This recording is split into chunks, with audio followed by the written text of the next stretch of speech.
आप मेरे पीछे जो 83 मीटर ऊंचा ये जो गेट देख रहे हैं, इसी को इंडिया गेट कहते हैं। लोग यहाँ पर आते हैं, घूमते हैं, फिरते हैं, फ़ोटो खिंचवाते हैं, अपनी शाम बिताते हैं और अपने घर जाकर सो जाते हैं। इसकी महत्ता को कोई नहीं समझता। इसकी महत्ता अगर समझ जाएंगे तो यहाँ पर कोई भी गंदगी नहीं करेगा। ये उन सैनिकों की याद में बनाया गया गेट है जो 1914 से 1921 के बीच इंग्लैंड और भारत के लगभग 80,000, कहीं कहीं पर 84,000 सैनिकों का जिक्र किया गया है। उनकी याद में ये गेट बनाया गया था। 80,000 बहुत ज़्यादा संख्या होती है और इतनी बड़ी संख्या में लोगों का मरना वाकई में ही दिल दहलाने वाली होती है। क्या आपको पता है दोस्तों, इंडिया गेट को पहले किंग्स वे के नाम से जानते थे। इसका डिज़ाइन सर एडवर्ड लुटियंस ने तैयार किया था।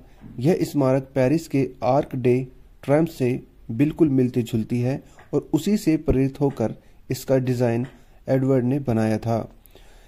इस इमारत को बनाने के पीछे का जो मकसद था वो मैंने आपको बताया था। एक बार मैं फिर से आपको बता दूं, प्रथम विश्व युद्ध में वो भारतीय सैनिक जो अंग्रेज़ों के साथ मिलकर यूनाइटेड किंगडम की तरफ से लड़े और शहीद हुए, और उन शहीदों में कुछ अंग्रेजी अधिकारी भी थे, और उन्हीं की याद में ये इंडिया गेट बनाया गया था।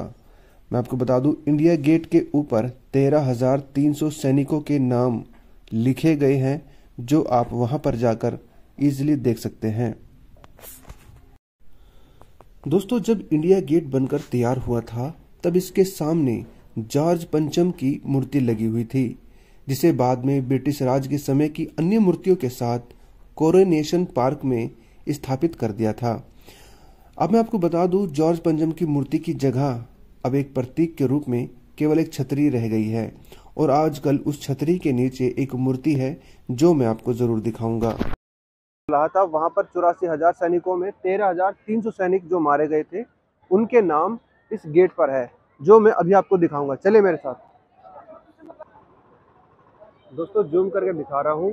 गेट पर जो नाम लिखे गए हैं बहुत ही बारीक है, और ये क्योंकि लाल और पीले पत्थरों से बनाया गया है तो इस वक्त शायद क्लियर नज़र ना आए, लेकिन यहाँ पर आप 13,300 सैनिकों के नाम पूरे इंडिया गेट पर देख सकते हैं। ये देखिए, ये भारतीय सैनिक जिन्होंने भारत के लिए अपनी जान दी थी, सिर्फ इसलिए ताकि उन्हें इस बात का अंदेशा था कि अगर हम अंग्रेज़ों का साथ इस युद्ध में देंगे तो एक दिन हम आज़ाद हो जाएंगे, और उनकी ये कुर्बानी व्यर्थ न गई।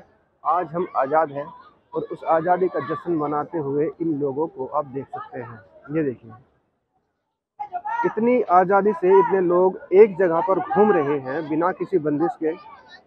यही तो वो आज़ादी है जिस आज़ादी के लिए इन लोगों ने अपना प्राण त्याग दिया, देश को समर्पित कर दिया। दोस्तों, क्या आपको पता है, पहले इंडिया गेट को छूकर भी देख सकते थे, इसके अंदर और बाहर आ जा सकते थे, लेकिन जब से आतंकवादी का हमला यहाँ पर होने से बचा है तब से सिर्फ इसके बाहर से ही देख सकते हैं, और इसकी घेराबंदी भी तभी की गई थी। दोस्तों, मैंने वीडियो के शुरू में आपको बताया था कि जॉर्ज पंचम की मूर्ति एक छतरी के नीचे पहले रहा करती थी, लेकिन आजकल वहां सुभाष चंद्र बोस की मूर्ति है, और ठीक मेरे सामने है।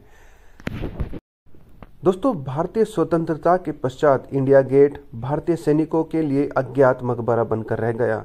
इसके मेहराब के नीचे अमर जवान ज्योति स्थापित कर दी गई थी स्वतंत्रता के पश्चात, और अब उसको हटा दिया गया है, और ये जानकर मुझे बहुत ही बुरा लगा। मैं आपको बता दूं, अमर जवान ज्योति में एक दीप जलाया जाता था, और वह दीप 12 महीने उसमें आग जलती रहती थी, और हर साल उस पर भारत के प्रधानमंत्री और तीनों सेना के अध्यक्ष वहां पर आकर पुष्प चढ़ाकर उन्हें श्रद्धांजलि अर्पित करते थे। लेकिन आजकल उस अमर जवान ज्योति को आप देख नहीं पाएंगे। उसको हटाने के पीछे का कारण क्या है और क्यों उसको हटा दिया गया है, ये बात मेरी समझ से परे है, क्योंकि वो हमारे या आपकी खुशी के लिए नहीं बल्कि उन शहीदों के लिए जलाई जाती थी जिन्होंने निस्वार्थ बिना संकोच किए अपनी जान को इस देश के नाम कर दिया, और आज उन्हीं की याद में जलाई हुई वे अमर जवान ज्योति को हटा दिया गया है। ये बात मुझे बहुत बुरी लगी, लेकिन सरकार जो चाहे वो कर सकती है, इसमें मैं और आप कुछ नहीं कर सकते। यहाँ पर लोग आते हैं, देखते हैं और चले जाते हैं। आपको क्या लगता है दोस्तों, कमेंट करके